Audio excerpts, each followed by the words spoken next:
Hey, what's up? Jigxor here. Worried about losing important files on your iPad? A backup to your computer is the answer. In this video, I will guide you through the process, showing you exactly how to secure your data. Let's go.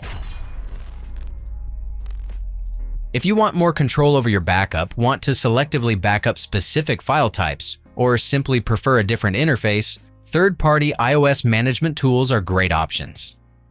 These often have more features than Apple's built-in features.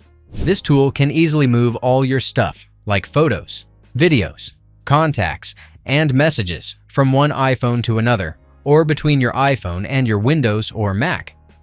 You can even move things to or from an Android phone.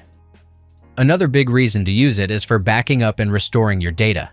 You can make a full copy of your iPhone's data to keep it safe, and if something happens, you can bring it all back, or even choose just specific things to restore. You can get it all by clicking the link I've provided in the description box below and downloading the tool. Make sure to check the tech specifications. To transfer files from your phone to the computer or vice versa, launch the tool first on your PC. Then choose Phone to PC or PC to Phone on the main screen, and click the Next button to move on. Select here the category you want to copy from your source to your target. You can also specify where to store the transferred items in advance. Otherwise, they will be placed on the desktop by default. Afterward, click the Transfer button to start copying the files to your computer or mobile.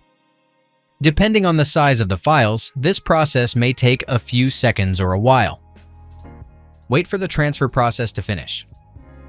Once it is complete, go to the selected folder to check the items.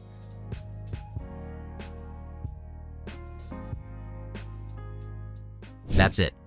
If I could help you, feel free to give this video a thumbs up, and don't forget to subscribe.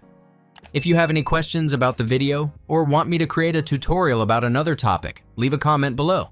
See you next time. Bye.